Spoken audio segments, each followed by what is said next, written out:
So, all right, everybody, here we go. This will be another one about, they're calling for no police and the issues facing the country and stuff. So I want to touch on some other things. In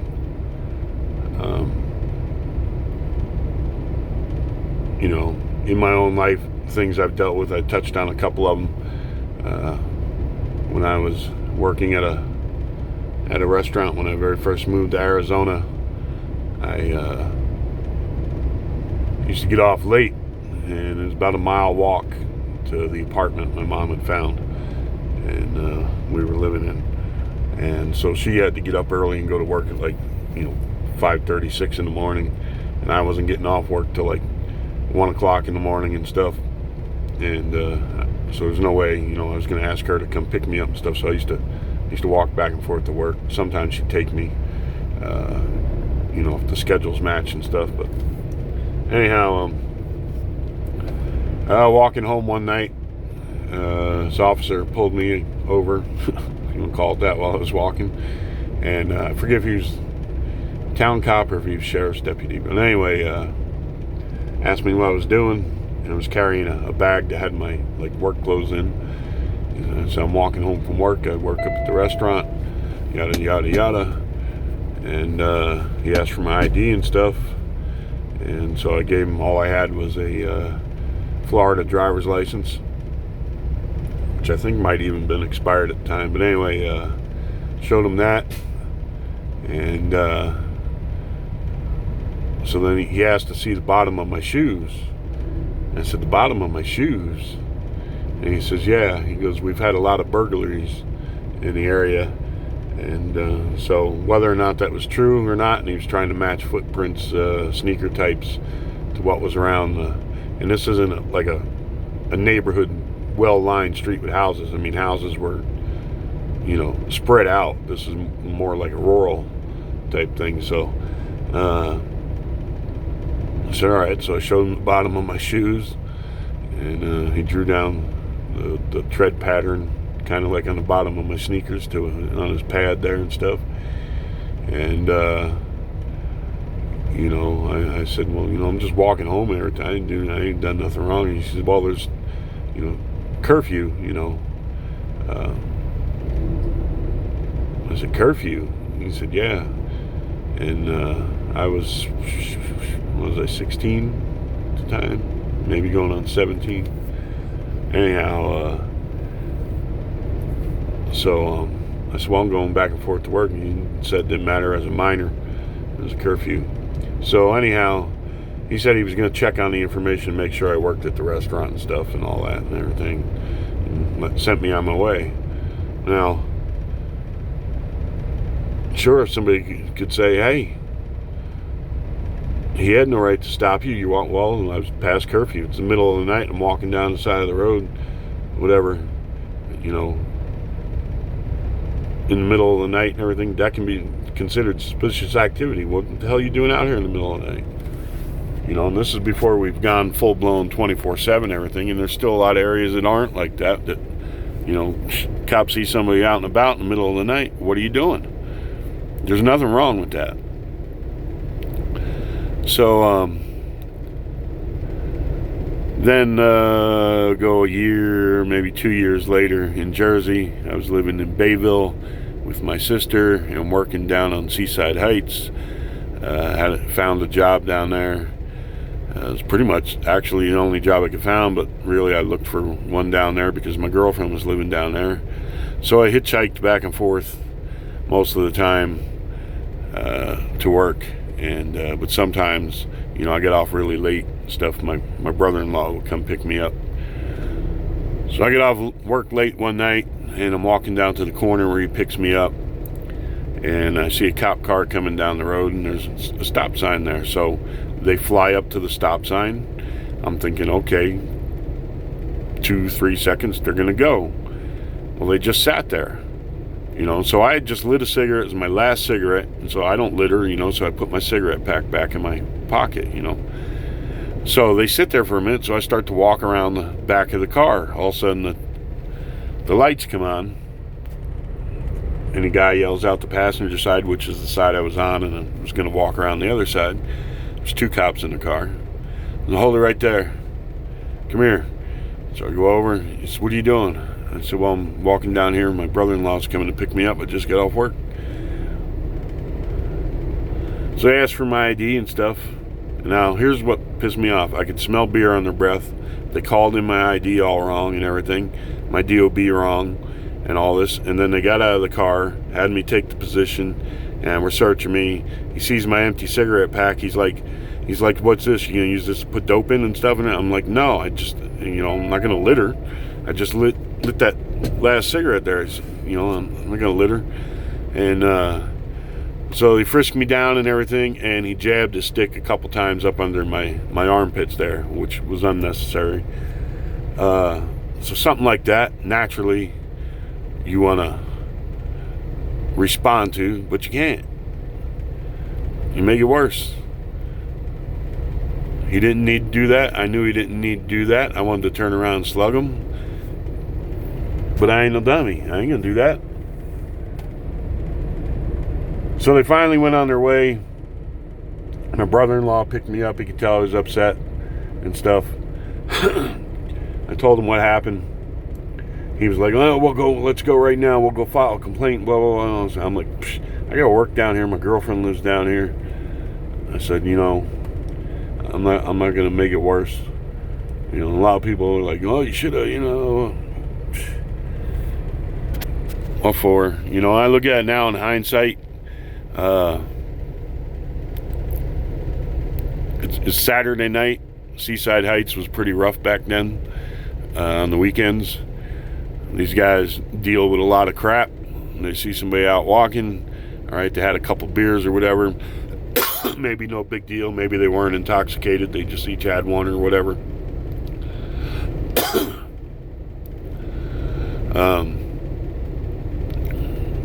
They want to show that, hey,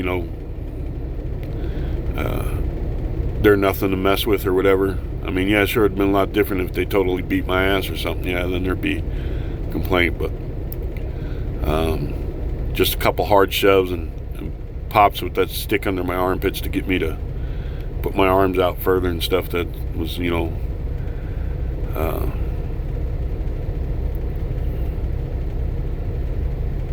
could get past that.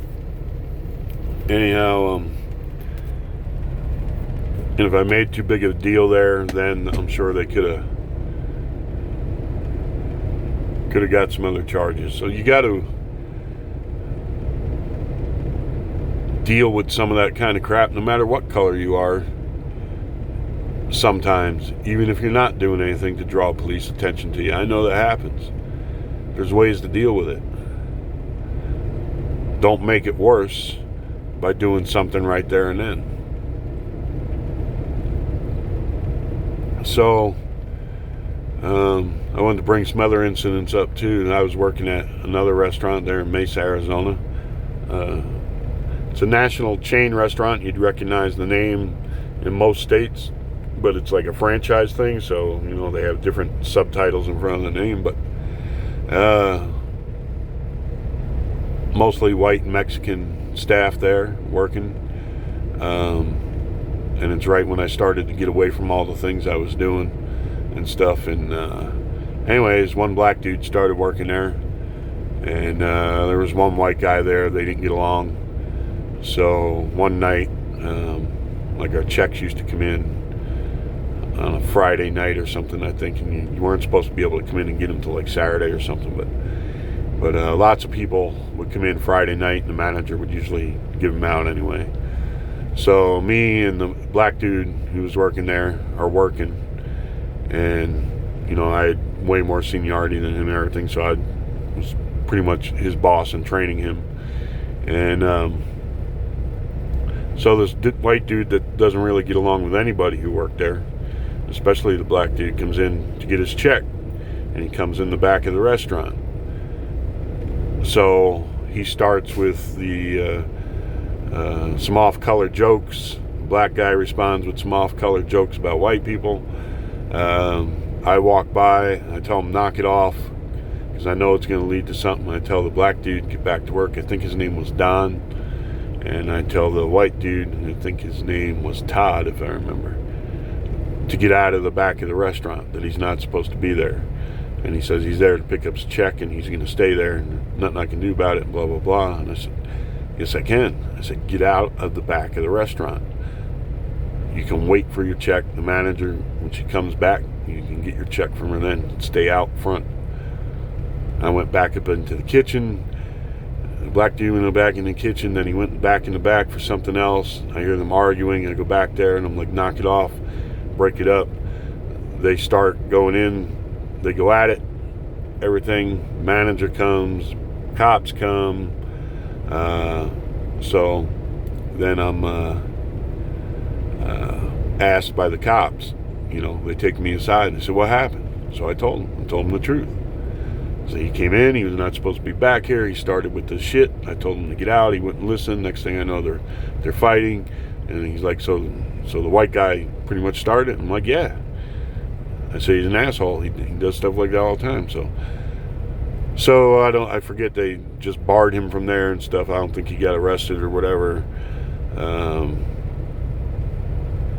After a little while, I don't know, I think there was some legal stuff between the black guy and the restaurant chain or something. I don't know.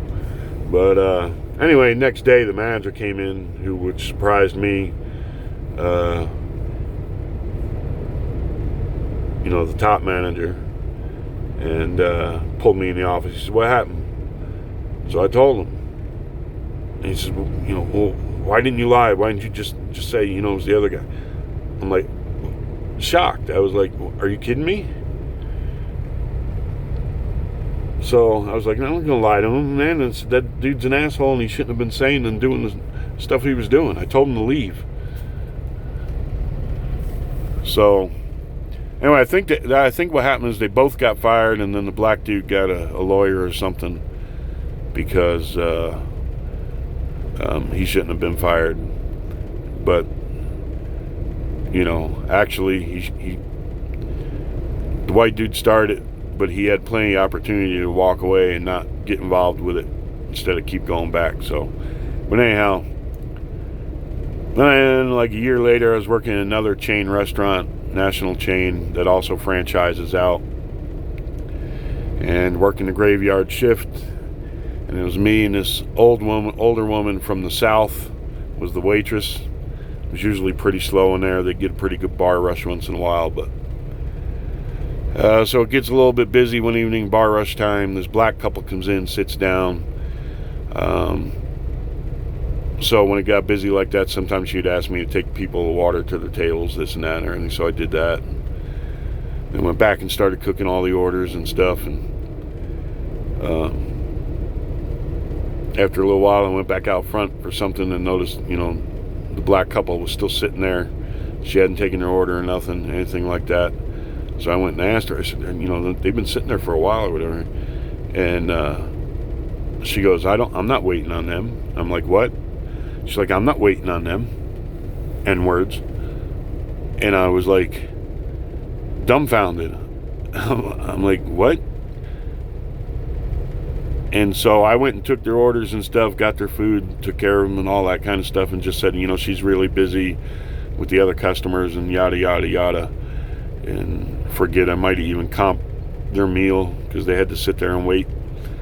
But I told the owners the next day, I said, this is what this woman said to me. And after, when the rush left and everything and cleared out, I asked her, I said, why are you like that? You can't be like that.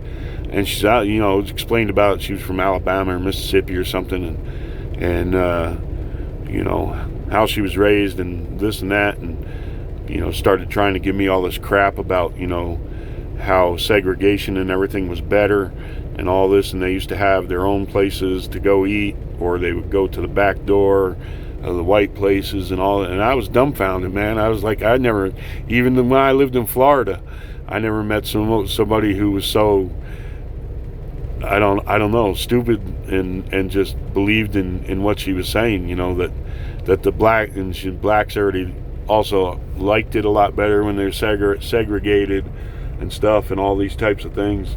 And I'm telling you, I was absolutely dumbfounded. But I told the owners the next day, and they fired her ass. So, I'm not racist, and I understand there are racists, and there are troubles, and there are troubles with cops and everything. But everything that's going on in the country right now, there's more to it. I'm telling you, there's more going on. This is ridiculous. This idea you want to get rid of cops altogether and all this stuff. And every time something bad like this, we have to burn the freaking country down, and excuse bad behavior, excuse murders, excuse attacks on police, excuse looting and all this shit and everything like that. It's ridiculous. It is absolutely ridiculous. So I just wanted to touch on those things, and I wanted to touch on with the regard to a lot of the looting and stuff and everything. All these little retards can't go anywhere without their cell phones. And there was a story that Macy's, opened the doors and let them in, a cop or security guard or something to like keep the doors from being smashed. Now, as well as I do, any store you go into and stuff, and you always get a survey from Google or whatever and stuff and everything, and these things are tracked everywhere. So, I wonder if it was done like that. And most of them stores have the RFID readers and stuff. There is so much information. Some of the cities even have them things they put in. They won't tell nobody what they are. They just says national security. And if you go and you look at the last time they had to deal with the cell phone companies to get codes to get into people's phones or to search for people and stuff, I bet you they found a way around that. They're just going to track themselves and not have to go through the cell phone companies. So just about every store you go into has something at the entrance and stuff that reads, information and then sends, all that stuff to Google or whatever, their own apps and things like this and everything. So I'm pretty sure they're gonna, if they make the attempt, there's a lot of these assholes they can track down by their cell phone locations and GPS and stuff, and find the ones who were at the places that were being looted, find the ones who were at places where there were people, beat or murdered. And I'm sure they can catch a lot of them this way. I hope the FBI is on the job, and they can also track these ones who have crossed state lines, and then get them on some federal charges there. So hopefully they're using all the technology to track all these assholes down and get them arrested like they should be. So hopefully that's what they're going to do, or what they're doing secretly. So that's what I hope. So here comes another one of those cops. Oh my goodness, we should all be alarmed and upset. It's a police officer, oh my goodness, doing his job. Like I said, I run into bad cops, but most cops I run into aren't going to do anything wrong to anybody. So so anybody out there says, oh, I don't know what I'm talking about, I ain't lived in their situations, this and that. I've gone through a lot of crap and lived in some very bad places in my life, and I've met people from all over the world, and have experienced a lot of things, good and bad, between races and between police. So before anybody out there starts discounting anything I have to say on these subjects and stuff, just because I'm white or whatever, well, I'm going to ask you, who's the racist now? And if we can't have a dialogue, if anything I say can't be taken seriously, it goes through one ear and out the other and everything because I'm white, then who's the racist now? So anyhow, I'll let y'all get going with that. I'm going to run in here to Wally World and get a couple little groceries and get the hell out of here. Y'all have a good one out there. God bless. Be safe.